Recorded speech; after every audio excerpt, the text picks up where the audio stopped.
जिंदगी का अगर मैं पूछूं सबसे बेहतरीन साल जिसे आप कह सकते थे कि that was the best year of my life, कोई एक अगर हर दिन तोहफा होता है जी। वैसे कोई एक साल जो आपको याद रह गया हो सकता है वो आपकी शादी का साल हो सकता है वो आपके किसी बच्चे की पैदाइश का साल हो, प्राइम मिनिस्टर बनने का साल हो, एनी वन स्पेसिफिक ईयर, कोई एक जो जहन में आता है। ये मुश्किल है कहना, कोई एक साल जो आप कहते हैं कि मेरी लाइफ में ना होता तो अच्छा था, एनी वन ईयर। नहीं वो सब देखिए ऐसी बात कोई ऐसा वक्त जहाँ पर आप वापस जाके बुरे वक्त आते हैं, एक्सपीरियंस करना चाहें उसको दोबारा से। नहीं मैं समझता हूँ, मैं 2 दफ़ा जेल गया हूँ, वो कम से कम मेरी बहुत बड़ी एजुकेशन थी। अच्छा, आप समझेंगे कि बड़ा जुल्म हुआ है। आपके ख्याल में 2000 का पूरा साल मैंने जेल में गुजारा है। जेल वाकई सिखाती है इंसान को जी, अगर आप सीखना चाहें, अगर आपके हाथ साफ हो, आपको ज़मीर मुतमईन हो, बहुत बड़ी एजुकेशन है। किस किस के शख्सियत में आपने बतौर पॉलिटिशियन जेल के बाद तब्दीली देखी? अपने अलावा आपने तो लर्न किया, जो भी आपको लगा कि एक अलग शख्स मिला जेल के बाद? नहीं, वो शख्स खुद ही जानता है। मेरे सेक्रेटरी थे, मेरे दोस्त भी हैं, फवाद हसन फवाद साहब। अच्छा, तो उनकी बड़ी तल्ख यादें हैं। उनको मैंने कहा कि अब बड़ी तब्दीली आएगी आप पे। अब वो तस्लीम करते हैं। अच्छा, सियासतदान के लिए जरूरी है जेल जाना, उसको निखरने के लिए एज ए पॉलिटिशियन, या वैसे भी? नहीं, मैं ट्रेनिंग अच्छी होती है। ट्रेनिंग अच्छी होती है, अगर आपके ज़मीर मुतमईन हो तो ट्रेनिंग अच्छी है। इमरान खान साहब अल्लाह करे बेहतर शख्स बन के बाहर निकले। क्या एक्सपेक्ट करते हैं एज बेहतर शख्स इमरान खान से? क्या एक्सपेक्टेशन? सर, रवैया आपका बेहतर होना चाहिए, आपको लोगों की पहचान होनी चाहिए, उनकी इज़्ज़त करना जाने, दूसरों की बात सुनने की आपके अंदर ताकत होनी चाहिए, और रिएक्टिव पॉलिटिक्स नहीं होनी चाहिए। आपको पार्लिमानी कदरें जाननी चाहिए, जमहूरी कदरें, इखलाकी कदरें। जो तहरीक इंसाफ की मुज़ाकरात की है, उससे आपको लगता नहीं है कि कुछ डायमेंशन चेंज हो रही है, थॉट प्रोसेस तब्दील हो रहा है, या प्रायोरिटीज तब्दील? मैंने ये मुज़ाकरात की जगह, सियासत में मुज़ाकरात की जगह पार्लिमान है। लोगों के सामने मुज़ाकरात करें, बात करें कि आप क्या करना चाहते हैं मुल्क के साथ, आपका रवैया क्या है। मैं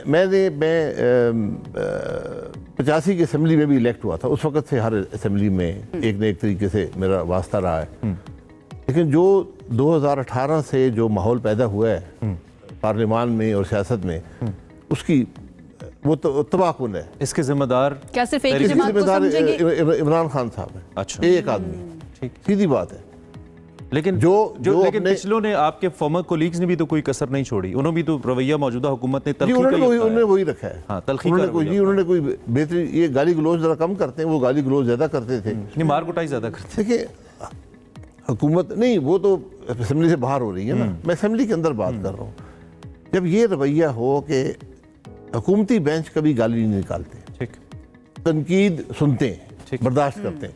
इमरान खान साहब की हुकूमत, वहाँ पर वज़रा गाली निकालते थे। एक दिन तो सेनेट में आप बड़े जज्बाती हो गए, कौमी असेंबली में आई बिलीव कोई जूता वूता मारने का जिक्र कर दिया। नहीं, वो अनएक्सपेक्टेड कमेंट था, रिमार्क्स थे आपकी तरफ से, वो बड़े वायरल भी हुए। How did you feel after that? By the way, वो हीट ऑफ द मोमेंट में हो गया? फीलिंग नहीं है, लेकिन गलती स्पीकर साहब की थी।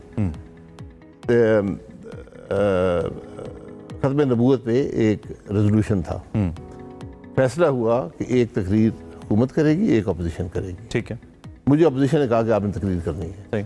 हुकूमत ने तकरीर की, स्पीकर साहब ने पुट कर दिया, असद कैसर साहब थे। असद कैसर साहब ने कि जी अब वोट करें। ठीक, मैं खड़ा हो गया, मैंने कहा जनाब आपके साथ फैसला हुआ है 15 मिनट पहले कि आप क्या कर रहे हैं, कंप्लीट इग्नोर कर रहे हैं। मैं सामने खड़ा हो गया, मैं कहा जनाब क्या कर रहे हैं, चुप,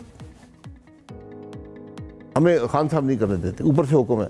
अच्छा, मैं कहा फिर मैं जूती उतारनी पड़ेगी, ये मामला सीरियस है। ज्यादा ही हो गया था।